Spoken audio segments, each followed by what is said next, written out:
Welcome back, Legendary Potato here to another episode of How to Play Minecraft tutorial series. And in the last episode, I showed you guys how you can finish off your house. I kind of made a little bit of a roof.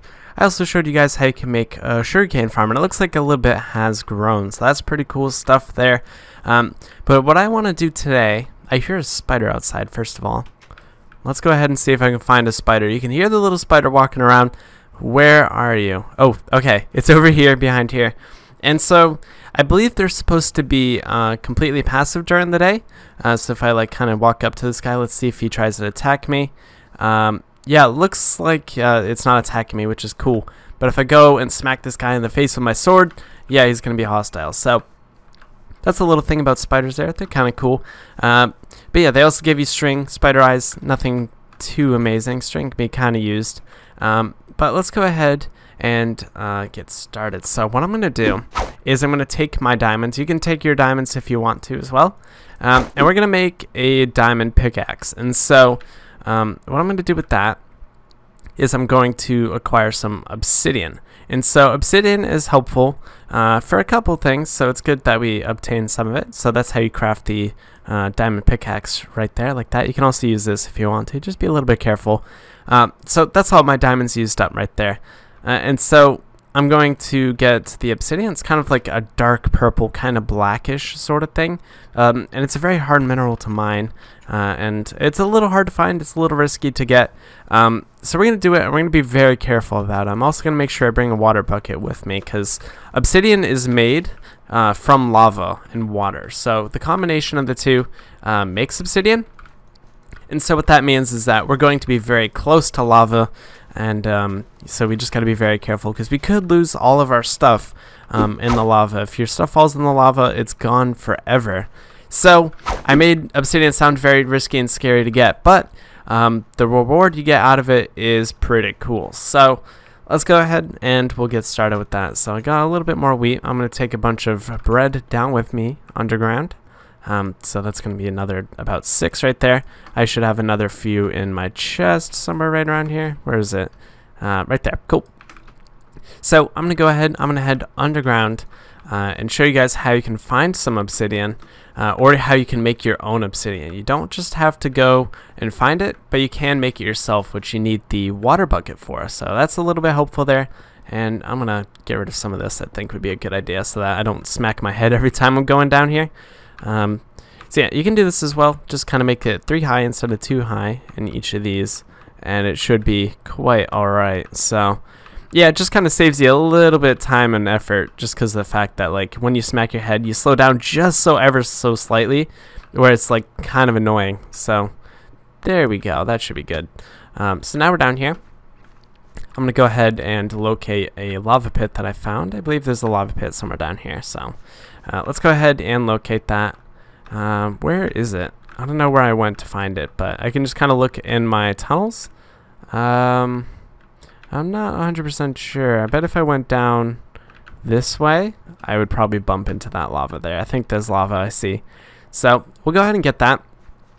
And if we dump the water on the lava, it's going to create it, and then I'll take the water back.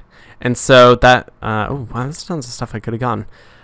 Yeah, so right here, what I'll do is I'll just splash this all over this so that it completely makes it safe. But it's not 100% safe.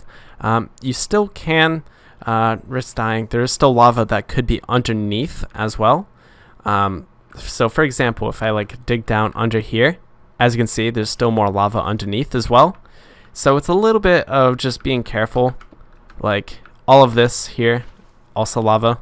So it's just a lot of being very careful. So I would recommend, if you're coming down here, you want to at least be extremely careful. Make sure you crouch, which can be done with the shift button, or I guess if you're playing on a controller, it can be done with one of the joysticks. Or if you're on a phone, I'm not entirely sure how you crouch, but you'll know you crouch because it'll do that little up and down thing. And it basically keeps you from falling off of an edge, and an edge, of course, into lava counts as well. So just make sure you're crouching, and you should be safe. Don't let go of the crouch, otherwise you'll have a really bad time in the lava there. So let's go ahead. We'll break our first piece of obsidian here. We'll see if it falls in lava or not. Make sure you're crouching here, because yeah, you could accidentally walk into the lava trying to grab it. But there it is right there. We got our first piece of obsidian. So that's some pretty cool stuff there. So let's see if there's anything down here. Yep, looks like there is. So I'm just going to do that. You want to be careful as well where you're placing your water, because you could end up losing your water if you place it down a certain way. Ooh, careful. Like I said, be really careful. I was not paying attention there. You can lose the water in a certain way if you place it a certain way in the lava. The lava will just completely disintegrate the water. So you want to be a little bit careful as to how you're doing this. But I believe there's going to be lava underneath this right here. So what I'll do is I'll break this, and I'll do that as well. And it kind of gets slightly easier the more you... that's a little troubling. Yeah, it gets slightly easier the more obsidian you break, because there's less lava all around, but it's still not the easiest thing in the world. And so I want to get a good amount of obsidian. I don't want to have to get obsidian for a little while. So what I'll do is I'll probably get... Oh, ow, ow. If you get set on fire like that, just put yourself in the water really quick, and you'll be all set. So water puts you out very quickly if you're on fire. When I was set on fire that other mining trip, unfortunately there was not any water near me, but I was lucky that I got put out before it killed me anyway. I think this might be safe, possibly. Sometimes you can tell when it's safe just the way the blocks are configured, like that. Yeah, it seems safe. This one's probably not going to be safe. I believe there's going to be lava right under this. So right there. Oh, and there's also lava on the side there. But for the most part, you can kind of predict how the lava is going to go. This is going to be completely safe right here. And so we got about 8. And so for another portal, you want 10 pieces of obsidian. And for an enchantment table, that's an additional 4 pieces. I don't think I've mentioned what another portal is. I'll explain it more when the time comes. But you're going to want at least 14 pieces of obsidian. That's like a good amount to have. So I'm going to get at least 14, and I'll be pretty happy with that. But if you want obsidian for anything else later, I would recommend you get more as well. So I think I'll get about maybe 32 is like a good example. How much do I have right now? I might jump cut depending on how long this is taking. I got 12 pieces. So I'm going to keep doing this. I'll jump cut to when I'm done with all of this, got a bunch of obsidian. But I do recommend is that you guys trying to get a bunch of obsidian for yourself as well. Just make sure you stay careful, you do what I told you, or yeah, what I told you to do, and you should be okay. So I'll be back with you guys in just a little bit here. Okay, so now I got my 32 pieces of obsidian. I'm pretty happy with that. I'll come back up. But I'd recommend maybe you might want some more, but 32 is a good safe amount for the time being. But you do whatever you want. If you want to have some spare for later, then, you know, 32 is a good amount. Maybe if you want more, 48 or 64 as well. It honestly just kind of depends how often you plan on using it. But honestly, I don't plan on using it too much. I kind of want to have some spare just in case for a couple other things. But other than that, I don't really need too much right now. So I'm going to head back. Just make sure if you're in a mineshaft like me, you know how to get out of this place. Just kind of have some sort of sense of direction, which is always very important. And I'll just kind of take this stuff with me as well. And the chest and the crafting table. I'll just take these things. I don't really need them down here anymore. Maybe the crafting table, but I'll just take it anyway. I'm not really going to care too much. And let's go back up to our base now. And we can start making a nether portal. And I didn't find any diamonds down there. I can probably do that at some point, but let's go ahead and show you guys a nether portal, because they're pretty cool. They allow you to go to another dimension, which is the nether, and the nether is actually terrifyingly scary. So yeah, the thing is about the nether though is it has tons of great useful stuff there, so you kind of really want to go there as soon as possible. But let's go ahead. We'll work on another portal around our base somewhere. I'm not going to put it inside the house because they're loud, they're annoying, they're terrifying. So I'm probably going to just, you know, keep a good distance for it. You can put yours wherever you like. You can put it underground if you want. You can put it above ground. Honestly, there's not too much to it. But the thing is about where you place your nether portal actually has a little bit of significance. But it's nothing really you can control when you're going into the nether for the first time. You might as well just put it wherever you feel like. Because how that affects it, you're probably not going to be able to predict that. What we'll do is I'll put in 2 pieces of obsidian like this and cobblestones. Cobblestone, obsidian, obsidian, cobblestone. Then what I'm going to do is I'm going to put in 1, 2, 3, like that, 3 obsidian on this, cobblestone, 1, 2, 3, cobblestone, 1, 2. So that was the 10 obsidian used right there for that. So now we got ourselves a nether portal, but it doesn't do anything yet. As you can see, it has not taken us anywhere, has not done anything. So what I'm going to do is I'm going to activate this portal. And so to activate a nether portal, what we're going to need is a flint and steel. And basically a flint and steel, it creates fire. And so what we can do with that is, hopefully I have some spare iron on me. You're going to take a piece of iron, and you're going to take a piece of flint, which I assume you might have some flint by now. If you don't have any flint, you can get flint by breaking gravel a couple times, and you'll get some flint out of it. So it's about a 1 in 10 chance, but you'll eventually get it. Right there, as you can see, I got some flint. So that's how you can get some flint. Just go ahead and keep doing that, and you should be all set. So now let's go ahead and create it. So what I can do, put the iron right there, put the flint right there, and you got yourself a flint and steel. So be careful with this thing, because if you place it in the wrong spot, you can set your entire house on fire. So do not do that. Do not do that. Just be careful when you're using that. But now let's go ahead and light it right here. So we'll place the fire right there. What it does, it creates this purple portal to a new dimension. So I'm going to bring some stuff with me. I'd recommend you keep all your valuable stuff at home, because if you die in the nether or you get lost in the nether, it's going to be a very bad time for you. So something I recommend you bring some cobblestone, torches, lots of food. Where's my food at? Food right there. What else? I'll bring a couple things, cobblestone. Bring weapons, tools, all sorts. Almost like preparing for a mining trip sort of thing. So now that we've got all that, we can go ahead and go into the nether. I'm not going to do too much in the nether. I'm just going to show you guys what the nether looks like. I'll probably travel more into the nether in the next episode. But as you can see, it's loud. I'm stuck. There we go. Okay, so I'm good. Now let's go ahead and walk outside of here. So this is my nether spawn. Yours is probably going to look completely different, and that's okay. Let's kind of go ahead and quickly navigate around the nether without spending too much time in here. Here's some nether quartz. This stuff's pretty cool. It is just a different variation of the netherrack. So here's some netherrack here. This is the stuff you'll see pretty much everywhere.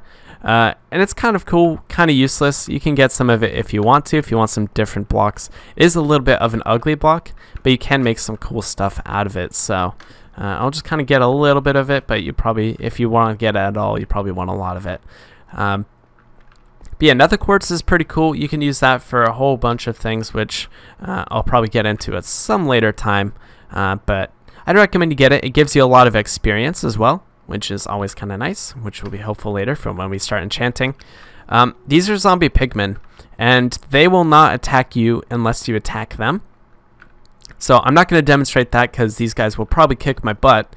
But I'm not going to worry about that. Those are the zombie pigmen. They're pretty cool. So you can either choose to attack them or you can be cool with them. If you attack them, they drop gold and a whole bunch of other gold and stuff as well. I hear a ghast. Where's the ghast? That was a magma cube. They sometimes drop magma cream, which is always kind of nice. There we go. There's some bread right there. So I hear a ghast. I don't see it. If you see a ghast, you'll know you see a ghast because it's flying, it's white, and they shoot fireballs at you. They're terrifying. If you see these guys, you run away. Or if you have a bow, you can try and attack them here.